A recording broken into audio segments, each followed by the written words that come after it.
माननीय सभापति महोदय, माननीय मंत्री जी को बहुत बड़ा विभाग माननीय प्रधानमंत्री जी ने सौंपा है, उसके लिए उन्हें बधाई देता हूं, क्योंकि जल ही जीवन है और 2-3 डिपार्टमेंट का समावेश करके एक नया विभाग बनाया गया है। लेकिन जिस प्रकार से आपकी मिनिस्ट्री, आपका मंत्रालय काम कर रहा है जनाब, उससे तो नहीं लगता है कि आपका विभाग पर आपका नियंत्रण होगा। मैं आपके सामने जिस प्रकार से इस विभाग के स्टैंडिंग कमेटी के रिकमेंडेशंस जो आई हैं, उसकी तरफ ध्यान आकर्षित करना चाहता हूं। Non utilisation of funds, non availability of funds तो खैर ठीक है, आप मांग कर रहे हैं। मॉनिटरिंग नहीं हो रहा ऑनगोइंग प्रोजेक्ट्स का, इनकम्प्लीट प्रोजेक्ट्स कॉस्ट ओवररन्स। और यही नहीं है, मैं आपके सामने बताना चाहता हूं, यूटिलाइजेशन ऑफ फंड्स जो है, आप 10th रिपोर्ट देखेंगे तो रिकमेंडेशन 1, रिकमेंडेशन 3, 5, 6, 15, 17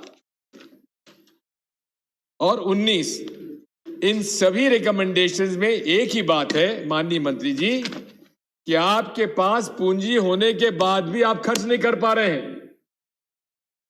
जरा इस बात पर ध्यान दीजिए।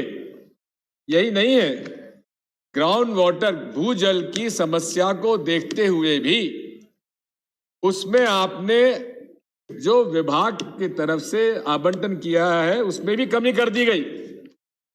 इसी के साथ साथ आप देखेंगे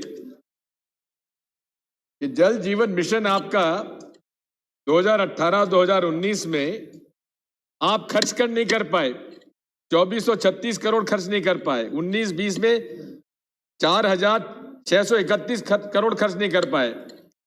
रोज हम टीवी पर आपके विज्ञापन देखते हैं, स्वच्छ भारत मिशन के ग्रामीण का 18-19 में 10,683 करोड़ रुपए आप खर्च नहीं कर पाए।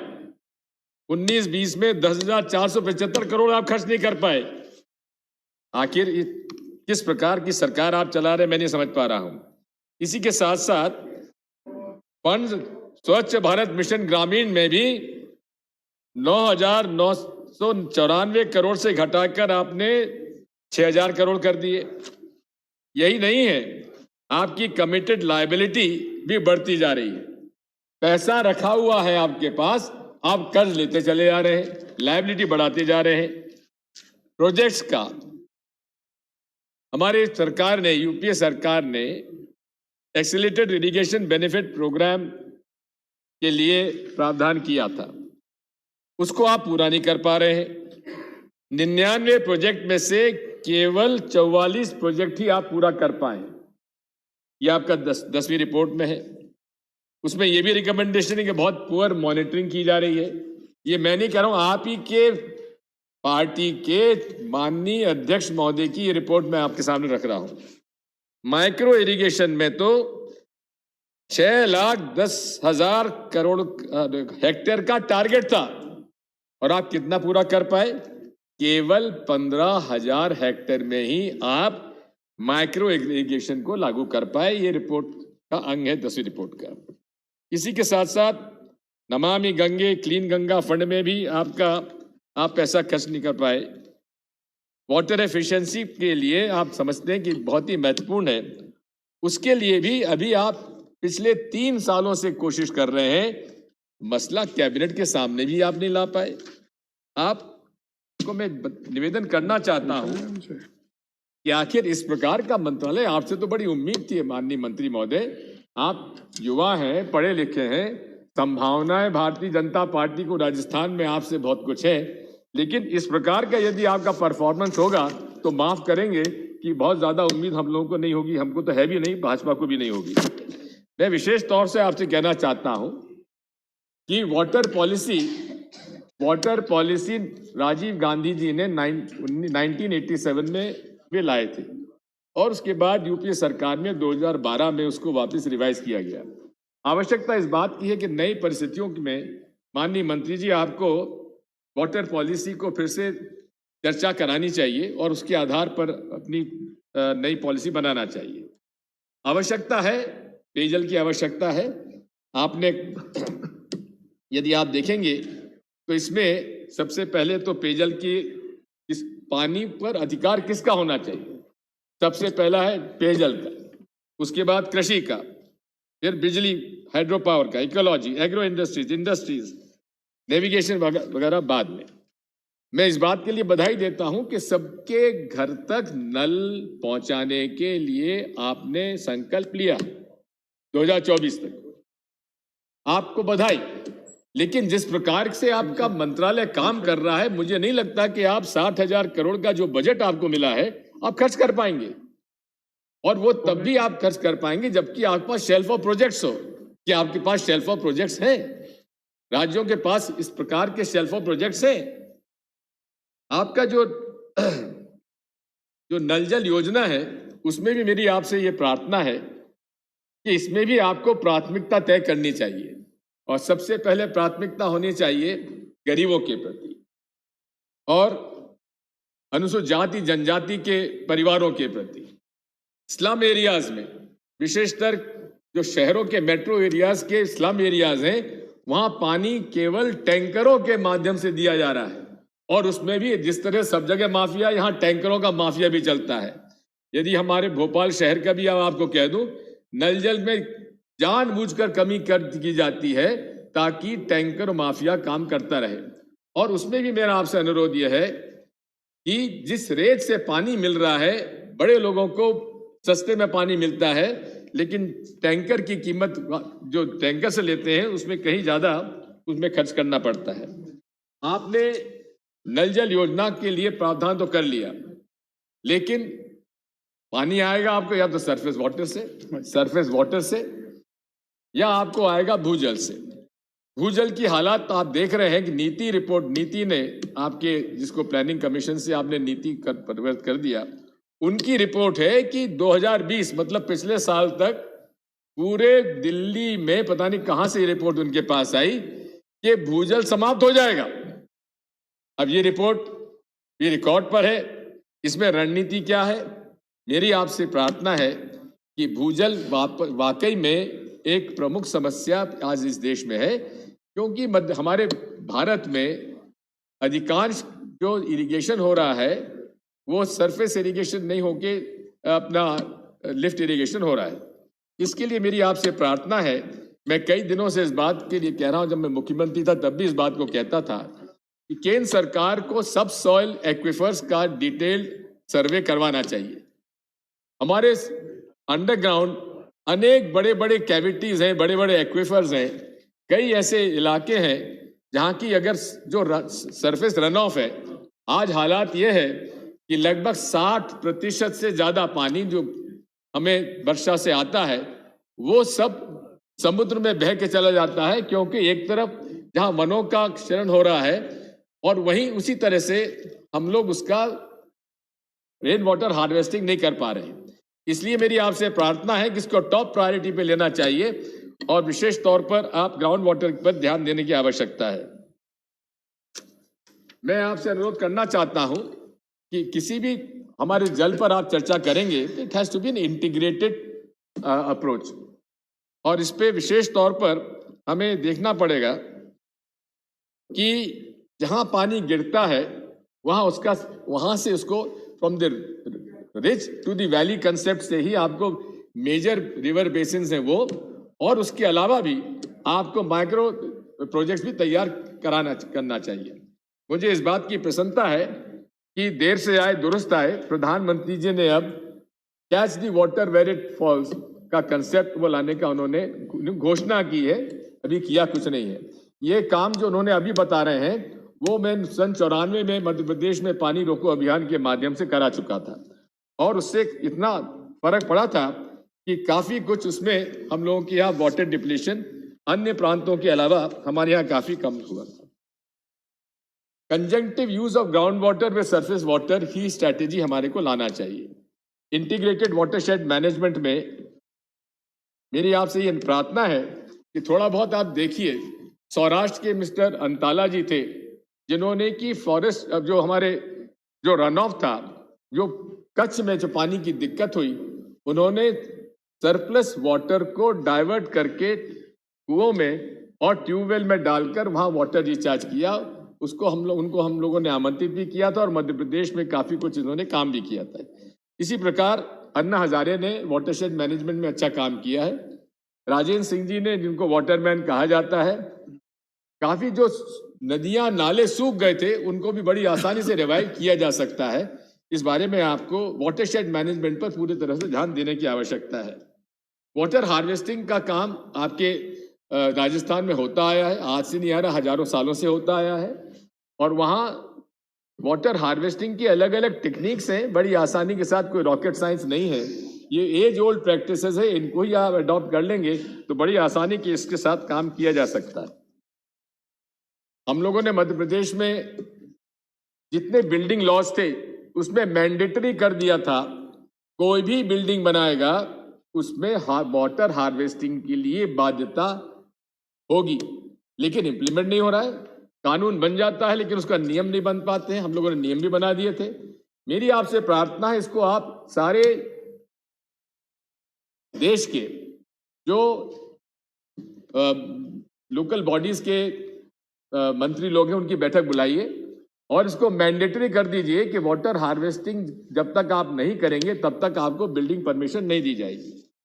इसी के साथ साथ जो वेस्टेज होता है पानी का, उस पर भी ध्यान देने की आवश्यकता है। रिसाइकलिंग ऑफ वाटर, जिनीवा में और लियोन्स में जो सीवेज वाटर होता है उसको 7 बार रिसाइकल करके पानी के लिए, पीने के पानी के लिए तैयार किया जा सकता है। पानी की समस्या वाकई में आने वाले दिनों में गंभीर होती जाएगी, इस पर आपको ध्यान देने की आवश्यकता है। टेक्नोलॉजी आज आसानी से ले सकते हैं, बड़ी आसानी इसको प्रैक्टिस इसको इम्प्लीमेंट किया जा सकता है, लेकिन इसमें पॉलिटिकल विल की जरूरत है। मैं आपसे अनुरोध ये भी करूंगा कि हर वर्ष ग्राउंड वाटर लेवल्स का हर जगह का असेसमेंट आपको करना चाहिए। किस इलाके में, हालांकि इसमें ग्रे एरियाज हैं, ब्लैक एरियाज बनाए गए हैं, कुछ नियम और कानून बनाना चाहते हैं, लेकिन इसको ग्राउंड वाटर को आप रिचार्ज करते रहिए। अब मटके का पानी जो हजारों साल से नीचे भूजल में इकट्ठा है, निकालते चलिए, निकालते जाइए, अगर आप उसमें डालेंगे नहीं तो चलेगा कैसे काम। इसलिए recharging of ground water should be your priority. बस इसी के साथ साथ ये भी अनुरोध करना चाहता हूं कि हमारा देश भी अद्भुत है। एक तरफ जहां बाढ़ आती रहती है वहीं ड्राउट रहता है। आज इस बात की आवश्यकता है कि सही वाटर मैनेजमेंट प्रैक्टिसेस यदि आप लागू करेंगे, सही नीतियां बनाएंगे, तो उसमें आवश्यकता अनुसार आप उसमें काम किया जा सकता है। मेरा आपसे अनुरोध यह है कि बहुत बड़े पैमाने पर हम देखते हैं हर साल जो हिमालयन रिवर्स हैं, गंडक और कोसी में हर साल बाढ़ आते हैं। आरपी सिंह जी यहाँ विराजे हुए हैं जी। गंडक और कोसी पे जो बाढ़ आती है उसमें विशेष तौर पर ब्रह्मपुत्रा पर वो बाढ़ आती है। क्या हम लोग उनके कैचमेंट एरिया में, हालांकि इंटरनेशनल बात आती है, नेपाल, चाइना और भूटान से इस बारे में चर्चा करना चाहिए। हालांकि भूटान ने पावर जनरेशन में काफी कुछ अच्छा काम किया है, नेपाल के साथ भी बैठ के करना चाहिए। चीन के हमारे संबंध ठीक नहीं हो सकते हैं किन्हीं कारणों से, लेकिन फिर भी वाटर यूटिलाइजेशन के बारे में उनसे चर्चा करने की आवश्यकता है। बड़ी डिबेट चलती है माननीय बड़े प्रोजेक्ट और छोटे प्रोजेक्ट्स के मामले में। मैं इसको इतना ही कहना चाहता हूं कि इंटीग्रेटेड अप्रोच की आज आवश्यकता होती है। बड़े प्रोजेक्ट्स में हमेशा शिकायत इस बात की होती है कि साहब रिहेबिलिटेशन और रीसेटलमेंट के लिए दिक्कत आती है। इसमें बड़ी 2-3-4 विषय ऐसे जिन पर कि अगर आप ध्यान देंगे तो आसानी इसका हल किया जा सकता है। प्रॉपर एडवांस प्लानिंग होना चाहिए, पर्याप्त मात्रा में राशि उपलब्ध कराना चाहिए और विशेषकर लोगों के रोजगार के लिए और उनकी खेती के बदले खेत की जमीन उपलब्ध कराने के लिए आपको योजना बनाना चाहिए। महाराष्ट्र के अंदर इसका कानून बनाया गया था कि कोई भी बड़ा इरिगेशन प्रोजेक्ट आएगा तो कमांड एरिया में सरकारी जमीन या लोगों के जो इनको फायदा होने वाला है उनकी जमीन अक्वायर करके लैंड हाउसेस को वहां पे दी जाएगी। और ये कानून हमने मध्य प्रदेश में भी लागू किया था। इस पर मैं आपसे ये भी निवेदन करना चाहता हूं कि यूटिलाइजेशन की कमी रहती है। जो आपने प्रोजेक्ट में आपने डिजाइन किया है उसका यूटिलाइजेशन 50, 60, 70% ज्यादा नहीं हो पाता है, क्योंकि कमांड एरिया डेवलपमेंट पर जितना ध्यान देना चाहिए उतना नहीं हो पाता है। मैं इस बारे में आपसे अनुरोध करूंगा कि कमांड एरिया डेवलपमेंट पर विशेष तौर पर ध्यान देना चाहिए। रीसेटल साइट्स पर भी पूरी तरीके से उनके इंफ्रास्ट्रक्चर बनाना चाहिए। आज भी नर्मदा नदी पर सरदार सरोवर के लैंड हाउसेस के आज भी प्रकरण लंबित हैं। मेधा पाटकर जी इस मामले में काफी प्रयास कर रही हैं। जहां कमीशन रिपोर्ट आई थी, कितना भ्रष्टाचार भारतीय जनता पार्टी की मध्य प्रदेश सरकार में हुआ उसका उल्लेख है, और उनकी जहां कमीशन रिपोर्ट आज तक विधानसभा में टेबल नहीं की गई है, क्योंकि उसमें अंदर भ्रष्टाचार के पूरे प्रकरण सामने आ गए थे। मैं इसी के साथ में ये भी कहना चाहता हूं जी, ये आपको बता दूं श्रीमान, केशव भाई पटेल जैसे सज्जन आदमी के साथ मेरा समझौता हुआ था, और उनके साथ समझौता होने के बाद ही सरदार सरोवर बांध बना था, उसके पहले नहीं बनने दिया था मैंने। मैं अनुरोध करना चाहता हूं कि हर केशव भाई को नहीं जानते, हम क्यों जानेंगे वो केशव भाई को। मैं आपसे अनुरोध करना चाहता हूं कि जल प्रबंध में पार्टिसिपेटरी मैनेजमेंट होना आवश्यक है। चाहे आपका इरिगेशन प्रोजेक्ट हो, चाहे वाटरशेड मैनेजमेंट हो, जब तक हितग्राहियों का उसमें उसको शामिल नहीं करेंगे, स्टेक होल्डर्स को शामिल नहीं करेंगे, तो यह आपका कोई प्रोजेक्ट सफल नहीं हो पाएगा। मैं आपसे अनुरोध करना चाहता हूं कि वाटरशेड मैनेजमेंट में हमारा झाबुआ के वाटरशेड मैनेजमेंट जो हुआ था वाटरशेड का, उसकी तारीफ पूरे हर लेवल पर हुई थी, इंटरनेशनल लेवल पे उसकी तारीफ हुई थी। उसमें कोई रॉकेट साइंस नहीं था। हम लोगों ने कह दिया था कि कोई अधिकारी कर्मचारी इसमें कोई हस्तक्षेप नहीं करेगा। पूरे तरीके से जो बेनिफिशियरीज हैं वही अपना गांव में बैठकर तय करेंगे रिच टू वैली कंसेप्ट में कहाँ चराई बंद होगी, कहाँ कटाई बंद होगी, कहाँ पे पानी बंद रुकेगा, कहाँ का ड्रेनेज होगा, कहाँ तालाब बनेगा। और उसके बड़े सफलता से जहां जहां मेरा ये अनुभव रहा है कि जहां हमने अधिकारियों कर्मचारियों को सौंपा वहां भ्रष्टाचार हुआ, लेकिन जहां हमने स्टेक होल्डर्स को उसमें शामिल किया बेहद अच्छे नतीजे आए। गुजरात के मुख्यमंत्री आए थे झाबुआ। गुजरात के मुख्यमंत्री भी झाबुआ आए थे जांच करने के लिए, उस समय हमारी सफलता को देखने के लिए। हालांकि इस बात को वो मानेंगे नहीं आज। मैं अनुरोध करना चाहता हूं कि सिंचाई पंचायतें बनाने की आवश्यकता है। सिंचाई पंचायतों को कानून हमने बनाया था, लेकिन उस कानून का पालन नहीं हो रहा है।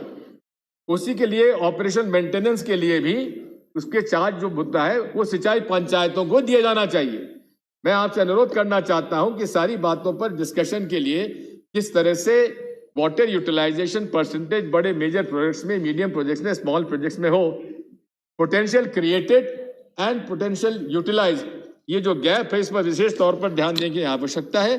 Field channels down to the last field, और इसमें लाइनिंग की आवश्यकता होती है। मैं आपसे इतना भी अनुरोध करना चाहता हूं कि जंगल का जो शरण हो रहा है वो बहुत बड़ा कारण है इस देश में जल समस्या आज जो हमारे सामने आ गई है। जो आपने अभी देखा, जिस तरह से ग्लेशियर से वाटर से पानी से वक्त हमारे उत्तराखंड में परेशानी हुई। आवश्यकता इस बात की है कि हमें इसे पूरे जो प्रकृति ने हमें जो कुछ दिया है उसका पूरे तरह से दोहन सही तरीके से होना चाहिए। महात्मा गांधी जी ने ठीक कहा था, there is enough for everyone's need but not enough for everyone's greed. तो उस ग्रीड से आगे हटकर हमने काम करने की आवश्यकता है, और वो तभी संभव है जबकि हम इन टोटलिटी इस बात को देखेंगे कि जहां से पानी गिरता है वहां जंगल ना कटे, और बड़े बड़े प्रोजेक्ट्स में जो कैचमेंट एरिया है उसको कैचमेंट एरिया ट्रीटमेंट के लिए विशेष तौर पर ध्यान देने की आवश्यकता है। मैं आपसे ये भी कहना चाहूंगा कि इस पूरे विषय में आपको इस बात पर ध्यान देने की आवश्यकता है कि सभी जो वाटर हमारे एक्सपर्ट्स हैं उनसे चर्चा करना चाहिए। जो लोग यहाँ पर जिन्होंने इस पर काफी काम किया, इंटरनेशनली बहुत काम हुआ है इस पर, किस तरह से हम इंटीग्रेटेड वाटर यूज का काम कर सके, क्योंकि अब आप देख रहे हैं दिग्विजय सिंह एक समस्या, 1 मिनट, हम समस्या देख रहे हैं कि जब तक जल को हम सही उसका उपयोग करके सही बंटवारा नहीं करेंगे तो हालात धीरे धीरे ये आते जा रहे हैं कि समस्या और बढ़ती चली जाएगी। और लोग तो अब ये कहते हैं, हालांकि प्रॉफिट्स ऑफ डूम कई होते हैं, कि 2050 तक जाते जाते हमारे देश में पानी एक गंभीर संकट का रूप ले लेगा। इसलिए माननीय मंत्री जी, अपने विभाग को कसिए, जरा दिखाइए दम। चेयर को एड्रेस। धन्यवाद। धन्यवाद। श्री गोपाल नारायण सिंह।